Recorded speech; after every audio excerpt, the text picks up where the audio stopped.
Assalamualaikum warahmatullahi wabarakatuh.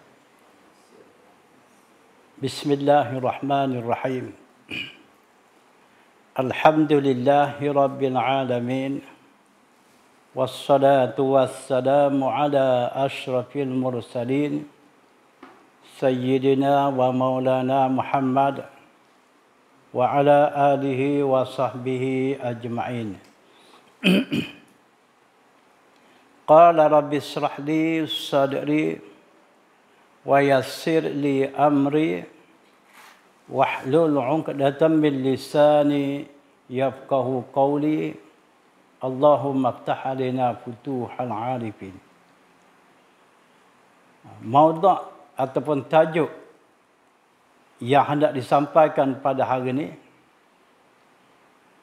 ialah sampai hadiah pahala kepada si mati. Hadiah pahala daripada orang yang hidup berniat hadiah kepada si mati sampai mengikut pahaman ahli sunnah wal jamaah. Kita ni adalah ahli sunnah wal jamaah.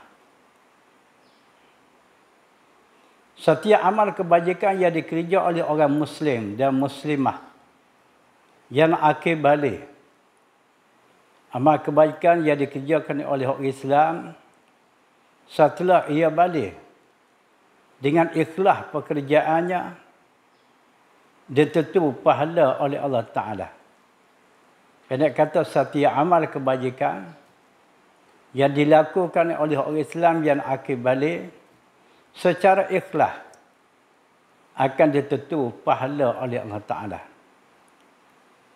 Maka dalam hal ini, dalam hal perkara tersebut disepakati oleh umat Islam sedunia, kecuali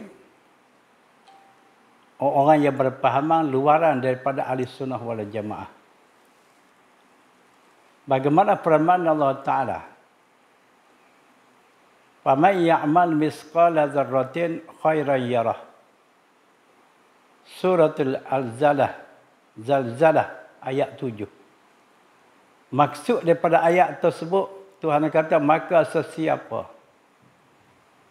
mengerja kebaikan walau sebesar zarah sekalipun, kebaikan yang dikerjakan olehnya nescaya dibalas dengan pahalanya oleh Allah Ta'ala. Kesimpulan, tidak sia-sia. Pekerjaan kebaikan daripada hamba Allah Ta'ala yang dikerja dengan ikhlasnya sekali, tidak sia-sia. Pasti dibalas ganjaran pahala oleh Allah Ta'ala. Maka pahala yang ia dapat itu suatu yang berfaedah. Pahala ni benda sangat bermanfaat, berfaedah, berguna. Lebih-lebih lagi seketika kita berpindah daripada alam dunia kepada alam barzakh. Nampaklah kita di kala itu betapa manfaatnya dari pahala amal kebajikan yang kita lakukan semasa hidup di muka dunia ni. Lebih-lebih lagi menampakkan oleh kita dengan seyakin-yakinnya setelah berpindahnya kita ke alam baqa', alam akhirat yang kekal abadi, maka di kala itu menampaklah kita betapa besarnya anugerah pahala daripada Allah yang hasil pada kerja amal kebajikan yang dilakukan oleh kita semasa hidup di muka dunia. Adapun kita berada di dunia, kalau tidak ada keyakinan hati kepada agama, maka perkara pahala tadi kadang-kadang dipercaya olehnya berbelah bahagi. Ya dengan tidak ya itu hampir sama banyak. Ya ke tidak berpahala. Sejauh mana kemanfaatnya pahala. Tetapi setelah berpindah kita ke alam barzakh, nampaklah oleh kita betapa besarnya ganjaran pahala yang dianugerahkan oleh Tuhan kepada kita yang sanggup berbuat kebaikan di muka dunia. Maka pahala yang dapat itu, pahala yang hasil pada kebajikan yang kita laku ni, suatu perkara yang sangat berfaedah, bermanfaat. Maka bolehkah? Maka boleh dihadiahkan pahala tadi. Pahala yang berfaedah tadi boleh dihadiah kepada orang lain. Utama sekali orang yang berpindah dari alam dunia kepada alam barzakh. Kita boleh berniat pahala yang kita lakukan di dunia ni kepada mereka itu. Seperti ibu bapa, utama sekali orang yang sepatut dihadiah pahala, keluarga, saudara mara, tak kurang juga sahabat handai. Amnya seagama dengan kita. Boleh kita berniat pahala kepadanya. Kepada mereka yang sudah meninggal dunia. Sebab apa? Sepatut kita menghadiahkan pahala kepada orang yang tersebut kerana peluang untuk dia beramal, beribadat, berbuat kebajikan sudah tertutup baginya. Orang yang diwafat oleh Tuhan, tidak ada peluang lagi dia hendak beramal, berbuat kebajikan bagaimana ia semasa hidup sebelumnya. Adapun kita yang masih hidup sehari dua ni, peluang sangat keemasan untuk kita beramal, beribadat, agar daripada amal kebajikan kita tu dianugerah pahala oleh Allah. Maka daripada anugerah pahala Tuhan kepada kita tadi, maka boleh kita menghadiahkan pahala tersebut kepada mereka-mereka yang sudah meninggal dunia. Utama sekali pada ibu bapa, kepada saudara mara dan sebagainya. Kenapa kita hadiah pahala pada mereka itu? Orang meninggal dunia sangat-sangat memerlu kepada ganjaran pahala. Tetapi sayangnya sekali, di masa itu ia tidak ada peluang lagi dapat mengerjakan perkara-perkara yang berpahala. Hanya semata-mata menunggu habuan. Selain daripada apa yang sedia ada, habuan daripada orang yang masih hidup. Kiranya orang masih hidup itu masih lagi ingat kepada dia, serta beriman kepada Allah, yakni yakin kepada pahala, kerja-kerja yang baik dianugerah pahala oleh Allah Ta'ala, ada harapan bagi dia tu akan dapatlah terpiah-terpiah daripada kebajikan orang hidup tadi. Sebaliknya kalau hidup tu lupa, dia tidak yakin kepada pahala, yakni tidak sanggup mengerjakan perkara-perkara yang berpahala, bagaimana kiranya mereka di alam barzakh tadi hendak dapat habuan pahala, namun dengan sendiri tak dapat dah, tak ada peluang dah. Harapan daripada orang hidup menjadi lupa. Itulah antara faktor, antara sebab dipilih tajuk ni. Tajuk pahala boleh kita hadiah kepada orang mati. Tetapi ingatlah, untuk menghasilkan pahala tu daripada kebaikan kita, daripada amal ibadah kita, daripada kebajikan kita, baru dihasil oleh Tuhan kepada kita akan pahala. Maka daripada pahala yang dihasil oleh Tuhan kepada kita, boleh sekali lagi kita bersedekah kepada mereka-mereka yang terdahulu dari kita ke alam barzakh. Kita bersedekah, pahala kita dapat tadi kepada orang lain, kita pun dapat pahala sekali lagi. Sebab apa? Sebab setiap perkara baik kita buat akan ditutup pahala oleh Allah. Kita hadiah pahala kepada orang mati itu suatu kebaikan. Sedekah itu benda baik. Benda yang menghasilkan pahala oleh Allah. Dikala kita sedekah, Tuhan beri pahala. Betapa beruntungnya kita orang hidup ni. Kita kerja-kerja benda yang berpahala. Dari pahala yang kita dapat melalui pekerjaan kita tadi, kita sedekah pula kepada orang lain.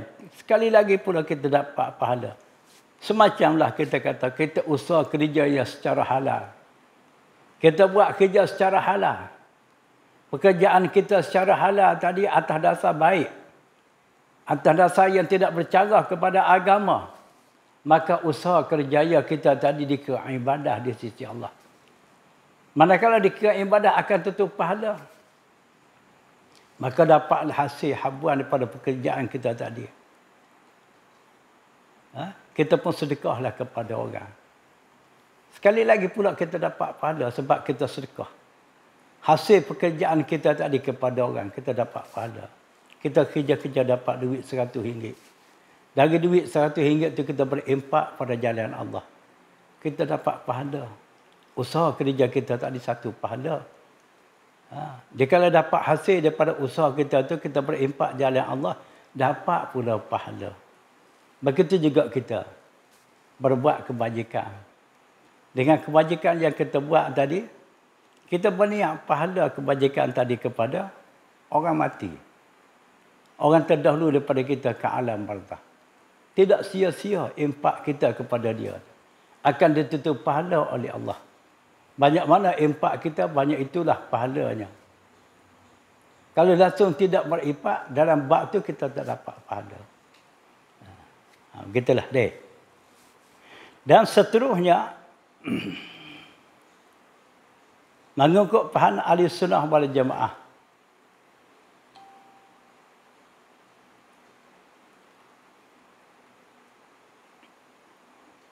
Setiap sesuatu yang dapat memberi manfaat, maka boleh disedekah. Benda-benda yang bermanfaat, kita boleh sedekah. Sama ada kita sedekah kepada mereka yang masih hidup, ataupun yang sudah meninggal dunia. Maka pahala itu sangat bermanfaat. Kalau orang hidup, kita sedekah sesuai dengan dia hidup. Kalau orang sudah meninggal dunia, kita sedekah yang sesuai dengan dia yang sudah meninggal.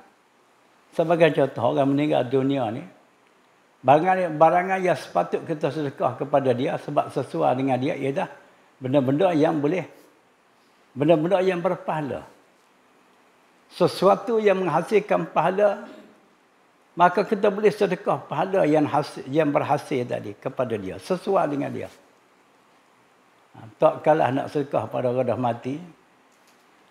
Kalau dia lelaki-lelaki pergi beli kain pelekat di Maidin, buat pergi kain pelekat di kubur. Dia nak buat apa? Tulang temulan dia pun sudah rupuk dah.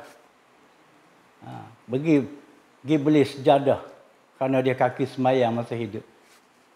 Tak sesuai dengan dia. Hanya sesuai bagi mereka yang dah meninggal dunia, yang benar-benar yang berpahala. Itu saja perkara yang sepatut dihadiah kepadanya, disedekah kepadanya. Dari amal kebajikan yang kita lakukan tadi, akan ditentu hasil pahala oleh Allah. Maka pahala daripada amalan kita tadi, kita berniat sedekahnya kepada arwah tertentu, roh-roh tertentu, si mati tertentu. Dibolehkan. Ini menurut faham kita ahli sunnah wal jamaah. Maka untuk meyakini tentang hasilnya pahala sedekah orang hidup kepada orang dah mati, mari kita sama-sama tengok di dalam nas beberapa potongan hadis Nabi sallallahu alaihi wasallam. Antara hadisnya yang diriwayat oleh Bukhari daripada Ibn Abbas radhiyallahu anhuma. Kata Ibn Abbas, "Anna imra'atan min Juhainatin ja'at ila an-nabiy sallallahu alaihi wasallam faqalat inna ummati nazarat an muhajjah falan tahujja hatta matat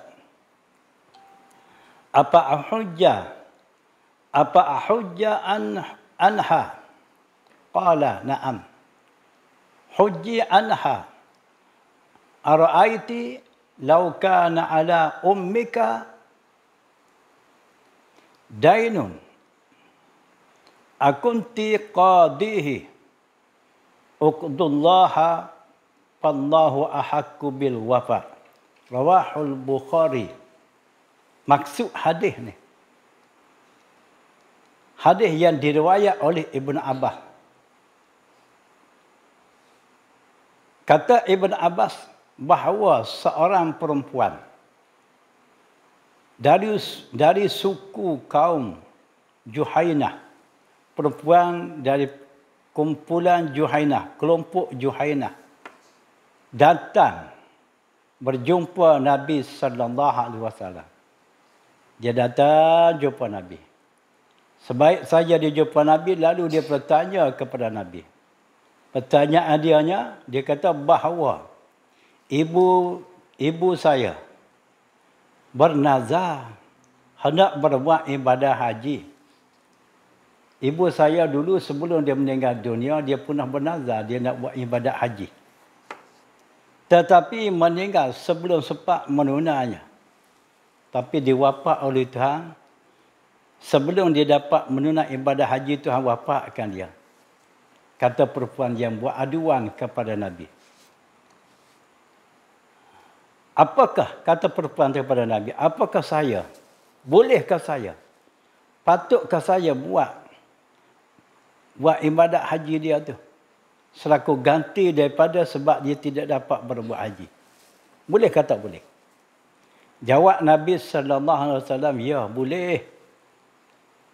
Bahkan buatlah haji akan dia. Buatlah haji akan dia.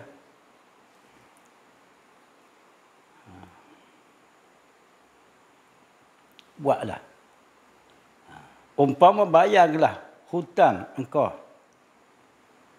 Tolong bayarkan dia. Maka hutang Allah Ta'ala lebih utama dibayar. Jadi makna nazar dia nak buat haji tadi tidak tertunai kerana diwafat oleh Allah. Menepati seolah-olah dia terhutang dengan Allah. Maka Nabi kata, perempuan tadi sebagai anak, tolong langsarkan hutang ibu engkau yang meninggal tadi. Hutang tidak berbuat haji kerana dia nazar tadi, berupa hutang dengan Tuhan. Maka hutang dengan Tuhan itu lebih utama dibayar. Maka dari hadis ni dapat kita ambil kepahaman bahawa pahala ibadat orang lain itu boleh diberi kepada orang lain. Ibadat haji anak tadi boleh selesaikan ibadat haji ibunya. Maksudnya ibadat orang lain itu bukan kata anak dengan ibu saja. Hatta orang lain suku Sakak pun boleh manfaat kepada orang lain. Sebagai contoh. Kalau ada orang minta rayuan kepada kita berwakaf. Berwakaf pamai. Kata-kata. Berwakaf untuk membinakan masjid, sekolah agama dan sebagainya. Wakaf-wakaf yang baik pada nilai agama. Maka kita pun berinfaklah pada wakaf tersebut. Dari infak kita berwakaf tersebut, kita berniatlah pahala infak kita tadi untuk sianu-sianu.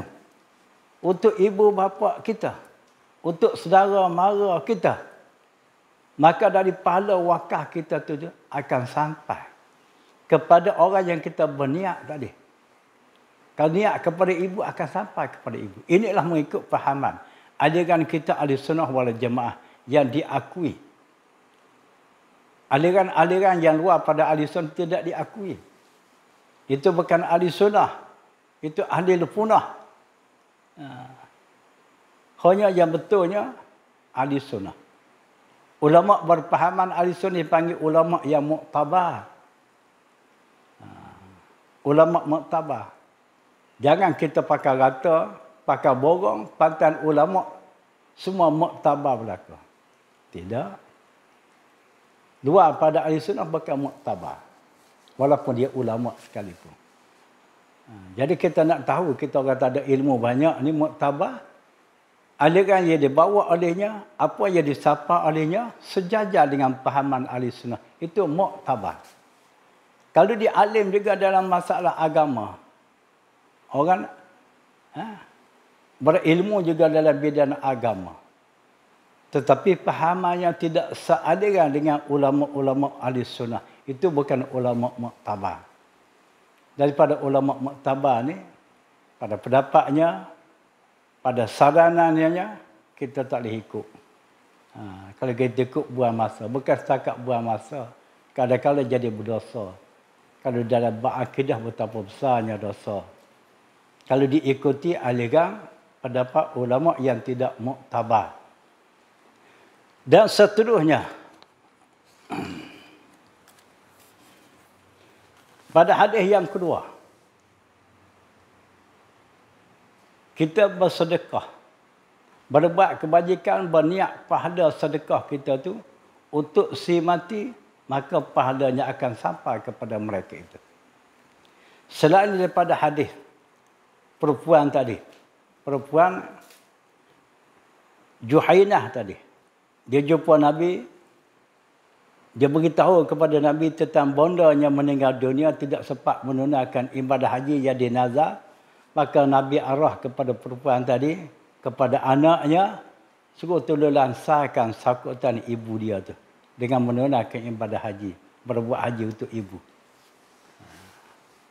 Hadis yang kedua pula, hadis riwayat oleh Muslim. Nabi berkorban 2 ekor kibas yang berwarna putih, comel lah. Bukan kibas hitam, bukan kibas kelabu asap, kibas comel putih. Nabi membaca Bismillah, Allahumma taqabbal min Muhammadin wa ali Muhammad wa min ummati summa duhabih. Dengan nama Allah, ya Allah, terimalah korban aku ini dari Muhammad dan keluarga Muhammad, dan korban untuk keluarga Muhammad, dan juga dari umat Muhammad. Jadi pengajaran daripada hadis ni, Nabi pernah berkorban dengan binatang kibas tadi. Pahala korban Nabi tadi selain daripada untuk dia, selain daripada untuk keluarga, dan juga untuk umatnya. Nabi mengharapkan pahala korban dia itu akan sampai kepada umat dia. Jadi kita faham daripada zahir hadis ni, kalau Nabi boleh berniat pahala ibadah korban dia tu untuk umat dia sampai kepada orang lain, samalah bagaimana kita berbuat kebajikan. Kita berimpak, kita bersedekah. Berniatlah kita daripada pahala sedekah kita itu untuk arwah ibu bapa kita. Saya berimpak buat masjid di tempat yang sangat memerlukan bangunan masjid. Saya berimpak buat pan air kepada orang yang sangat memerlu kepada air. Lepas tu pahala sedekah saya ni, saya berniat kepada arwah ibu bapa saya yang sudah meninggal dunia. Maka pahala sedekah kita buat pan air, buat masjid tadi akan sampai kepada ibu bapa kita. Selama sedekahan kita tadi masih lagi dimanfaat oleh orang, diguna oleh orang, dipakai oleh orang. Kalau 10 tahun masih ada lagi sedekah tadi masih diperguna oleh orang, maka 10 tahun ibu bapa kita sentiasa dapat pahala. Seorang guna 1 pahala, 2 orang guna 2 pahala, 10 orang guna sehari-hari, 10 pahala setiap hari, tak putus-putus. Kecuali pan air itu sudah rusak. Atau telaga yang yang diguna buat pan tadi sudah tak diguna oleh orang. Sudah kering ke, sudah ditimbun ke, itu lainlah. Maka putuslah ganjaran pahalanya. Sama juga buat pembinaan masjid. Kalau selagi masjid itu diimarah oleh orang, selama itu dah dapat pahala. Alangkah besarnya pahala. Alangkah bertuahnya. Kalau si anak berbuat kebajikan begitu kepada ibu bapa yang sudah meninggal. Alangkah ruginya. Yang kita ada mata wang, ada duit, tapi tidak sanggup kita nak carumkan sebahagian kecil duit kita kepada impak-impak yang sebegitu. Ini suatu kerugian yang besar. Sedangkan pada dasar kita ni, kita orang Islam yang beriman, kalau kita cari harta, kita harap daripada harta yang kita dapat tu, dapat bedakan kita. Sama ada kita hidup dia terbeda kita dengan harta tadi. Demikian setelah kita diwafat oleh Tuhan. Kita harap sekali lagi pada harta kita tadi terbeda nasib kita di alam arwah, di alam barzah. Lebih lagi di alam akhirat yang kekal abadi. Tapi ruginya sekali kalau kita tu direzeki oleh Tuhan kepada kita secara halal. Maka daripada rezeki yang kita milik tadi kita berasa sayang. Yang mari sifat-sifat kedekut, sifat bakhil tidak menentu. Sehingga tidak sanggup nak berimpak pada kerja-kerja yang boleh mendatangkan anugerah pahala dan rahmat daripada Allah. Ini suatu kerugian yang besar. Suatu hal yang tak sepatut.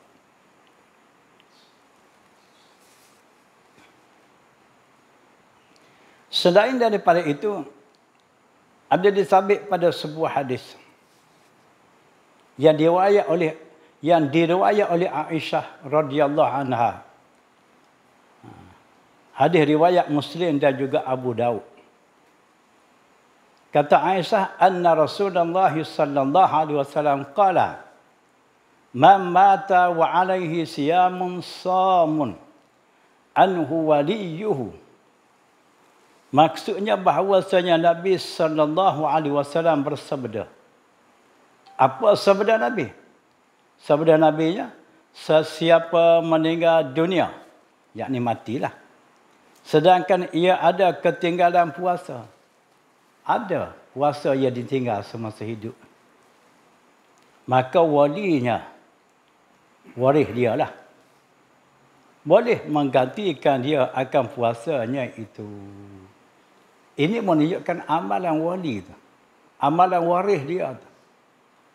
Boleh langsarkan puasa dia ditinggal oleh si mati. Bermakna amalan orang lain boleh langsarkan orang lain. Orang yang dah mati. Dalam syariat Islam, kalau kita dapat tahu orang tertentu dia meninggal dunia, yang bahawa semasa hidup dia pernah ditinggal puasa 3 hari lah kita kata. Kalau kita ni sebagai waris dia, boleh kita gantikan puasa 3 hari yang ditinggal oleh dia. Tolong qada. Kalau nak qada. Kalau tak nak qada, boleh kita kena laksanakan puasa yang ditinggal olehnya selama 3 hari dengan bayar fidyah. Setiap 1 hari puasa yang ditinggal 1 cupak beras. Kalau 3 hari 3 cupak. Sekiranya kita nak laksanakan pada tahun tu, puasa dia tinggal pada tahun dia mati tu. Kalau sudah melakah 2 kali puasa, baru kita nak laksanakan puasa dia tinggal oleh dia, yang pernah ditinggal oleh dia, sudah melakah puasa 2 tahun. Dari 1 hari puasa dia tinggal, dia sudah melakah 2 tahun. Setelah genap 2 tahun, baru dia tidak mati oleh Allah. Maka tak dapat tidak. Kalau kita nak tolong qadakan dia, kenalah 2 cupak beras. Sebab 2 tahun. 2 tahun. 2 tahun, datang sehari, kena 3 cupak lah. Hok tahun dia tinggal puasa kena secupak dah. Lepas tu dia lakar pula 2 tahun baru dia termati. 2 cupak pula jadi 3 cupak. Kalau dia kena bayar fidyah kena 3 cupak. Atas 1 hari puasa dia tinggal. Kalau kita qada, tak ada berganda lah. Tam qada tak berganda. Yang berganda tam fidyah. Qada. Kalau 3 hari, puasa yang ditinggal 3 hari lah qada. Tak ada lah jadi berganda supaya bayar fidyah. Bayar fidyah yang berganda tu kerana apa? Kerana dia lewatkan qada. Dia tangguhkan qada sehingga terlakah Ramadan. Sebaliknya pula kalau dia tinggal puasa dia qada dalam tahun tu selalu, tak ada berganda. Kalau takdir dia mati dalam tahun tu, dia tak qada. Tak ada berganda lah. Fidyah hanya secupak saja atas satu hari. Tu tengok, hal ni tengok dalam bab dia, dalam bab fidyah puasa dah. Itu pun nak cakapnya amalan orang lain boleh tulansarkan orang lain, orang yang sudah meninggal dunia. Jadi kalau hak depa kata amalan orang lain tu tidak sampai kepada orang yang dah mati. Jadi kalau macam tu kita tolong qada puasa orang dah mati, itu amalan orang lain tu. Nak kalau amalan orang mati, orang tu dah mati, dah bila dia nak qada? Jadi kita kias itulah. Nabi suruh tolong qada kalau kita sebagai waris si mati. Puasa yang tinggal oleh si mati tadi itu amalan orang lain kita tu. Tapi boleh lansarkan sakutan puasa yang tinggal oleh si mati tadi. Begitu kita tolong bayarkan fidyah amalan orang yang. Jadi hujah mereka berkata amalan orang lain itu padanya tidak sampai kepada orang dah mati itu. Dia berpegang pada hadis mana? Hadis mana? Kalau dia berpegang pada ayat-ayat tu kena tengok, kena selidik juga ayat tu. Tak boleh faham secara zahir ayat tu. Imam Nawawi membuat kesimpulan tentang hadis tersebut. Dengan katanya pahala amalan orang lain itu boleh bagi orang lain yang sudah mati. Boleh sampai. Boleh dihadiah. Pahala amalan orang lain kepada orang yang sudah mati. Dengan sedemikian Imam Abu Daud, Imam Ahmad bin Hanbal bersependapat boleh puasa yang dinazar oleh si mati, boleh kita tolong lansar. Yang hidup boleh tolong lansarkan puasa yang dinazar oleh si mati tadi. Itu amalan orang lain itu. Hadis keempat pula.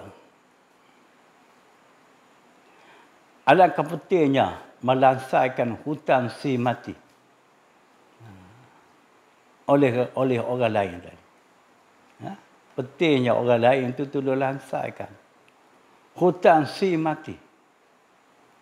Kalau tak kedilah si mati ada sakutan hutang, tak dibayar olehnya semasa hidup, maka dapat tahulah oleh waris si mati tadi bahawa arwah yang mati itu pernah ada sakutan hutang dengan orang lain yang tak dibayar olehnya. Maka boleh waris tadi tolong lansarkan hutang si mati itu. Jadi syahid kita hanya pada hadis itu, amalan orang lain. Tolong lansarkan hutang orang mati itu, amalan orang lain. Boleh sampai, boleh selesai masalah orang lain. Bagaimana hadis Nabi kata? Qala Rasulullah sallallahu alaihi wasallam, nafsul mu'mini mu'allaqatun bidinihi hatta yuqda anhu, rawahu Tirmizi. Jadi hadis ni termasuk dalam hadis sahih Tirmizi. Maksud hadisnya diberi diri seorang itu tergantung dengan hutang sehingga hutang itu dibayar di hari akhirat. Tergantung orang tu. Kalau selagi dia tak lansarkan hutang sakutan dengan orang di dunia. Jadi kalau kita kata dia dah mati dah. Tapi waris dia tu tahu yang dia tu ada sakutan hutang dengan orang. Maka boleh waris itu tu lansarkan hutang si mati tadi. Dengan orang yang berhutang dengan dia. Boleh. Mana boleh selesai. Boleh sampai amalan orang lain kepada orang yang sudah hidup. Sebaliknya pula kalau tak dilansarkan hutang dia. Pada secara kasarnya tidak ada peluang sedaya ia masuk syurga. Dikecuali orang yang dia berhutang tu redha atas sakutan hutang dengan dia, baru ada harapan boleh. Tak kedilah orang yang berhutang dengan orang yang tak lansarkan hutang dia, kiranya dia tu mati syahid, bukan mati biasa, mati syahid. Sekalipun tidak ada peluang lagi pada selayak masuk syurga.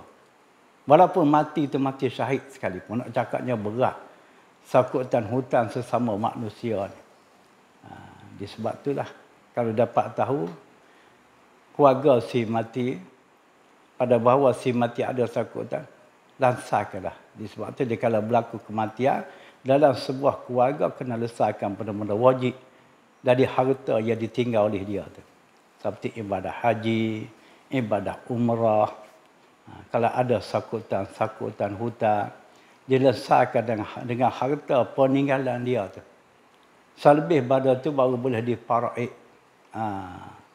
Boleh diparaikkan untuk anak-anak dia. Jangan diparaik dulu. Lesarkan dulu. Lesarkan dulu. Sakutan utama. Seterusnya, Rasulullah sallallahu alaihi wasallam bersabda, "Man sadda alaihi salasah supupin faqad aujabat." Rawahu Tirmizi. Maksud hadis ini sesiapa menyemayangi, sesiapa yang semayang atas mayat. Berlaku kematian, orang pakak pergi semayang mayat.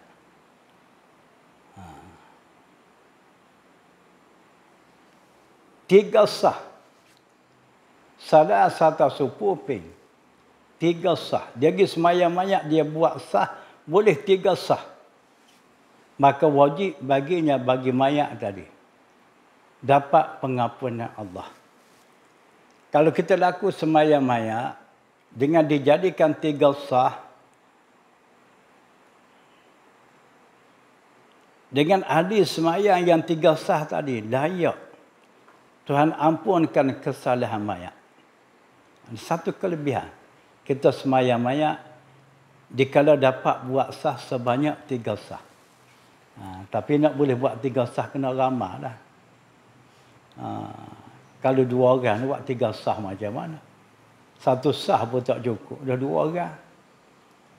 Gagah-gagah boleh satu sah. Sama telah nak tiga sah. Nak tiga sah tu biar ramah. Biar ramah. Jadi pahaman kita daripada hadis ni, amalan orang hidup. Tolong semayang ke atas orang mati, dia buat sah sebanyak tiga sah. Pun dah layak dah si mati tu tak dapat pengampunan Allah.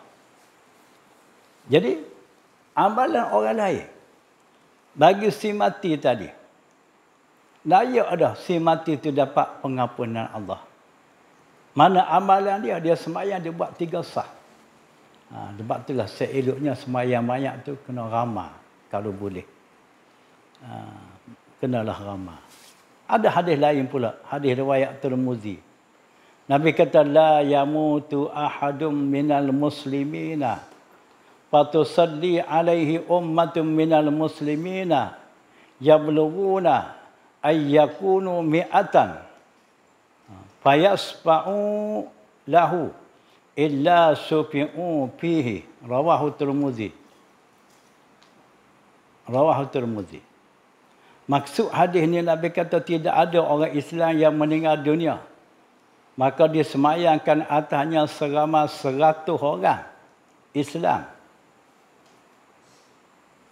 Saya mendapat syafaat daripadanya.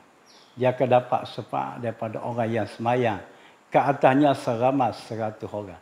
Orang semayang mayat ni orang berdoa ke atas mayat. Jadi kalau ke orang semayang 100 orang atas mayat tu dijamin oleh Nabi, akan dapatlah manfaat doa orang yang semayang ke atasnya yang seramai 100 orang. Lepas itulah seeloknya biar ramai semayang mayat.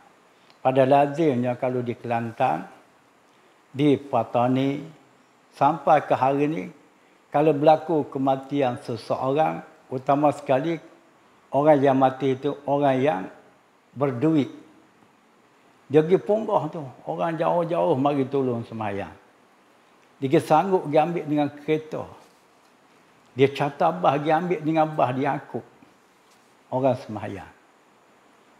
Kalau di sekolah-sekolah pondok Kelantan, pondok-pondok di Petani, dia pergi angkut pelajar-pelajar pondok tu pergi semayang banyak. Balik pergi semayang mayat, balik ke pondok pula. Ada pula kampung lain pula nak guna pula orang pondok. Sampai kat tak kering peluh kawan ni. Tak kering peluh. Balik sini sekejap tak ada buka baju. Ada pula lepas zuhur semayang mayat pula. Balik lepas zuhur, lepas asar. Sebab orang duk mati hari-hari. Nak duduk dalam kawasan yang majoriti orang tu ramai. Macam pondok Pasir Tumbuh lah dah. Kawasan orang ramai. Oh Allah, tak putus-putus. Kalau orang di petani nak pergi semayang mayat, dia nak sewa bah seperti kita Malaysia, dia tak mampu. Dia naik kereta pikap. Undang-undang kerajaan sana tak salah naik pikap. Budak pondok-pondok terpenuh atas kereta pikap. Hampir atas bumbung kereta separuh. Nak pergi semayang mayat. Naik kereta pikap. Zaman saya duduk mengaji pondok dulu. Tahun 80-an. Orang kejeput budak pondok pergi semayang mayat. Keluarga si mati itu tak ada duit. Tapi ada salah seorang keluarga si mati itu, dia bawa kereta, kata kereta apa? Kereta apa? Dia bawa balik. Lori apa lagi? Bawa balik tu. Bukan lori. Kereta bawa balik. Bawa balik dia tak ada lantai. Lori balik tak ada lantai. Dia ada tempat-tempat letak kayu balik gitulah. Kalau lori tu, dia ada lantai. Dia gambit dengan lori balik. Pelajar pondok lagi semayang mayat. Terpaksalah naik budak-budak atas lori balik duduk pandai-pandai lah bawa diri. Kalau terjatuh, yang lenyek ke tayar lori balik. Duduklah pakak pegang. Sepomonyik atas pokok kayu. Sedihnya dah. Nak cakapnya. Keluarga tu mustahak kepada ramai orang yang semayang. Tapi di belah kita Patah Barat, di belah Selangor kita ni, dia tak peka dalam perkara ni. Dia kalau berlaku kematian, dia semayang di masjid, apa yang ada dalam masjid. Ada 10 orang, pakak semayang 10 orang. Ya. Kecuali dia mati hari Jumaat. Lepas semayang Jumaat, ada semayang mayat. Agak ramai sikit lah. Sedangkan manusia tu ramai di Kuala Lumpur ni. Mengapa masyarakat kita tak nampak? Mungkin masih dalam perkara kelebihan. Ramai yang semayang atas mayat ni suatu kelebihan, dia tak faham, tak tahu. Ataupun antara lain lagi sebab nak pergi akut.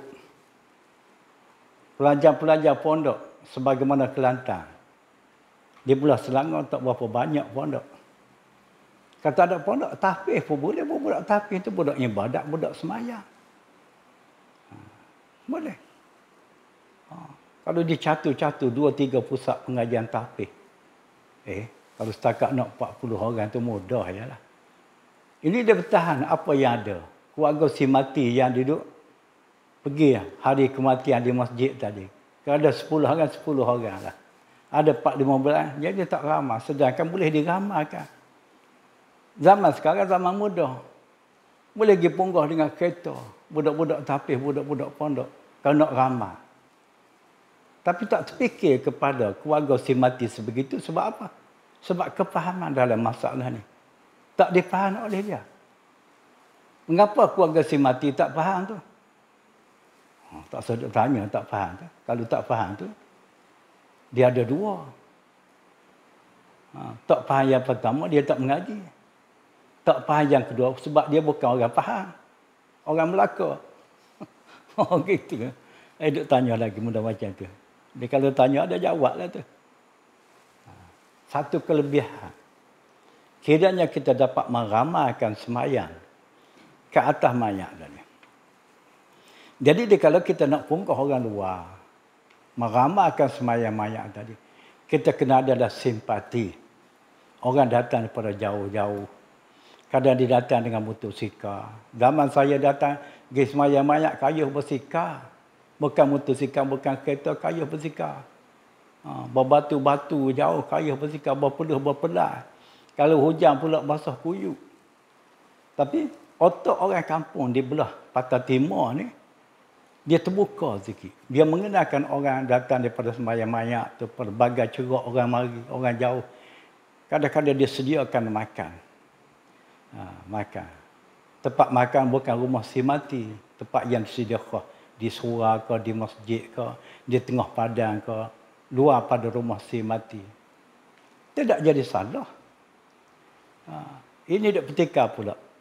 Menyediakan makan oleh keluarga si mati kepada orang.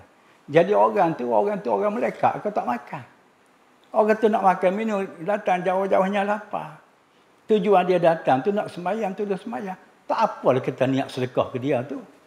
Lepas tu dia bagi duit. Tak apa, sedekah. Sedekah. Tidak terhalang dia sedekah. Itu dia kata dia upah duit. Bila upah tu? Kalau upah tu kena ada akad berakat. Di antara orang sembahyang dengan keluarga si mati. Keluarga si mati kita pergi turun sembahyang. Pak Cik Mak. Pak saudara saya. Mak Minah. Mak saya meninggal dunia. Kata si mati berapa nak bayar. Itu baru timbul cerita upah. Ni tak ada kata. Tolong pergi sembahyang. Pukul sekian, kapung sekian. Orang tu dengan ringan tulang lah. Orang kena undang tadi. Pergilah pukul sekian, di kapung sekian. Sembahyang. Tak ada fikir. Fikir letak harga. Tapi ada sebab dengan insan keluarga si mati tadi. Mengenakan orang yang mari jauh. Minyak motor dia. Minum-minum dia dalam perjalanan. Dia bagilah RM1, RM2. Zaman dulu RM2 je. Datang jejak pun RM2. RM2 pun besar dah zaman dulu. Ada. Ini benar-benar begini. Nak fikir juga. Kalau tak fikir, dia ada petika pasal dia kata, sembahyang mayak diupah. Bila upah? Kalau upah, kita tanya orang kebiasaan orang ramai. Masjid sana orang sembahyang berapa bagi? Masjid tu kata RM10. Kita kena 10, kena ikut kebiasaan orang lah. Berat kalau macam tu dah. Dan seterusnya.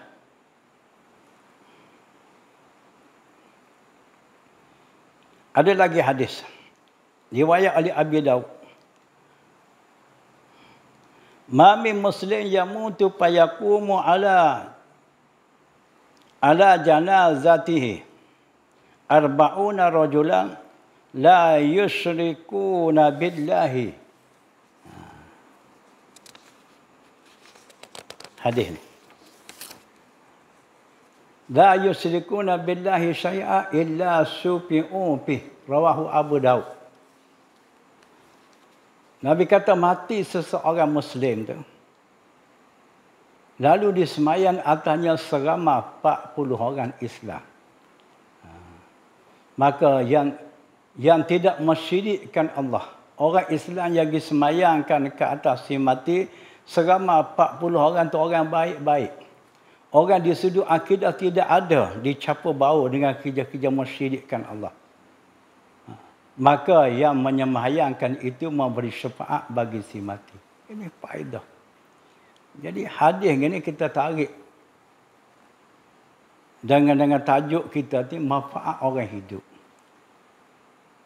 Daripada orang hidup boleh memanfaatkan kepada orang yang mati. Mana orang hidup dia sembahyang mayak seramai 40 orang. Boleh menghasil manfaat orang dah mati diampunkan dosa si mati. Tetapi syaratnya yang sembahyang tu orang yang baik. Orang yang tidak menyentuhi Allah. Orang mengaji agama dia tahu sebab-sebab yang jadi syirik dengan Tuhan. Dan seterusnya.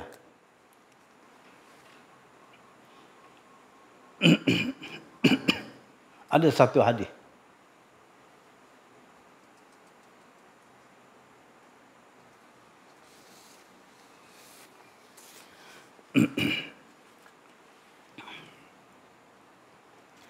Hadis riwayat oleh Ibn Abbas radhiyallahu anhu katanya. Anna Sa'd bin Ubadah. Anna Sa'd bin Ubadah.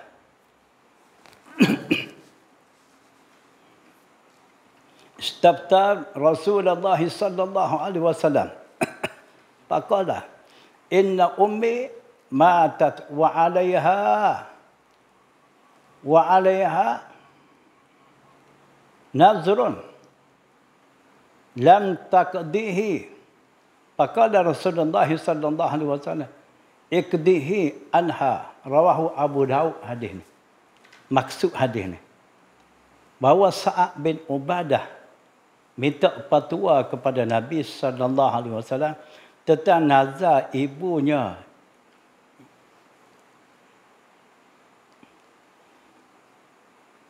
Nazar ibunya yang tak terbayar.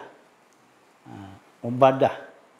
Sa'ad bin Ubadah minta hukum daripada Nabi. Dikata ibu saya, dia tidak tunai nazar dia. Walahai ibu saya dikata sudah meninggal dunia. Macam mana saya nak laksanakan sakutan nazar ibu saya ni? Maka Nabi bersabda kepada dia. Nabi kata, bayarkanlah nazarnya itu. Nazar ibu kamu yang meninggal tak ditolong bayarlah. Tolong bayarlah. Tolong bayarlah. Ikdihi anha. Qadakalah daripadanya. Tolonglah lesaikan nazar dia. Jadi syahid kita dari hadis ni. Pengajaran kita daripada hadis ni. Hijau orang lain tu tolong lesaikan. Tolong lesaikan nazar orang dah mati tu hijau orang lain. Amalan orang lain. Tapi boleh mendatangkan manfaat bagi orang lain. Begitulah kita qiyas dalam perkara lain lagi. Jangan kita duduk fahamnya. Nak datangkan, nak dapatkan pahala, kena buat kerja sendiri. Kalau kita tidak buat, kita tidak beramal, akan tentu tidak dapat pahala. Ada lagi saluran lain lagi. Melalui orang lain tu boleh juga kita dapat pahala. Tapi syarat orang lain tu berniatlah pahala yang dilakukan olehnya untuk kita. Baru kita tu dapat. Sebagaimana kata berwakah. Ni kita berwakah, berimpak ni. Wakah buat pandai untuk arwah ibu kita yang sudah meninggal dunia, untuk arwah nenek kita, untuk arwah atuk kita, untuk arwah saudara mara adik-beradik kita yang sudah meninggal dunia. Kita berimpak, niatlah pahala impak kita tu untuk dia sampai pahala. Bagaimana saya katakan, selagi orang gunakan impak kita tadi, pan air kita yang kita impak tadi, yang berniat pahala untuk arwah sianu, akan tentu arwah sianu akan dapat pahala berterusan. Pahala. Beruntungnya. Kalau lahirnya dalam sebuah keluarga orang yang berilmu, orang yang beriman. Kalau sebaiknya dalam sebuah keluarga tu bangsa belaka daripada ilmu agama, tak ada. Tak faham agama. Hidup dalam keadaan kematu begitu. Allahu Rabbi. Dia tak ada fikir dah. Dia fikir untuk dia lah. Cara-cara dia untuk dia. Kadang-kadang dia fikir, orang lain belakang kira lah. Lantak pergilah. Malah kalau kita bersifat macam tu, bersifat kita mementing diri sendiri, tak heran orang lain. Sampai di peringkat kita diwapak oleh Tuhan, anak cucu kita pun, lantak pergilah. Tuhan akan balas kita. Bagaimana dia sabit pada hadis. Cerita ni cerita ada disabit pada hadis. Kalau kita tidak memberakti orang tua kita. Manakala kita sudah tua, semacam orang tua kita yang kita tidak mengambil berat terhadapnya, akan tentu zuriat kita, anak cucu kita, tidak mengambil berat pula ke atas kita. Dia akan turun pusaka tu. Warasah tu akan turun. Begitulah halnya kalau kita tidak ambil tahu kepada keluarga kita yang sudah meninggal dunia, dengan berbuat kebajikan kepada dia, sebaik saja kita mati. Kita pun 2 kali 5 juga. Bukan duduk tukar langit. Akan mati juga. Akan tentulah keluarga kita, anak cucu kita tidak mengherankan kita. Terkunyah-kunyah soranglah di alam barzah. Jangan main-main. Kerja baik ini boleh mendatangkan kebaikan kepada kita. Kalau kerja tidak baik, tidak menghasilkan kebaikan. Lupa kepada orang tua yang meninggal itu suatu kerja yang tidak baik. Dia tidak akan mendatangkan kebaikan pada kita. Jika kita tua, anak cucu kita akan lupa kepada kita. Senasib bagaimana kita terlupa kepada orang tua kita. Sebab itulah orang yang mengaji agama serta dengan beriman, dia tidak abai. Dia tidak lepas tangan dari hal kematian ibu bapa dan keluarganya. Dia senantiasa berfikir, bagaimana halnya tentang ibu bapa aku yang sudah berpindah ke alam barzah. Suatu alam yang tidak ada peluang lagi dia beribadat kepada Tuhan. Suatu alam yang tidak berpeluang lagi dia berbuat kebajikan. Maka dari situ dia pun, kalau macam tu aku nak buat dah kebajikan untuknya. Tidak rugi kita buat kebajikan untuk dia. Kita pun sama-sama boleh pahala juga. Sebab kita sedekah. Akan tentu yang sedekah tu dapat pahala. Tak kalau kita sedekah ke orang. Orang dapat barang kita sedekah. Kita yang sedekah tak ada pahala. Tidak. Dia pakai kaedah mana begitu dah. Jadi sekadar tu dulu. Tazkirah kita hari ni. Dalam tajuk berimpak, berbuat kebajikan kepada orang lain. Suatu perkara yang baik. Perkara yang boleh menghasilkan pahala kepada orang yang kita sedekah. Wallahu a'lam. Bismillahirrahmanirrahim. Alhamdulillah rabbil alamin. Wassalatu wassalamu ala Rasulillah wa ala alihi wa sahbihi ajma'in. Allahumma khtim lana bihusnil khatimah wa la takhtim alaina ya Allah bisu'il khatimah. Sallallahu ta'ala wa sallama ala sayyidina Muhammad wa ala alihi wa sahbihi ajma'in. Walhamdulillah rabbil alamin.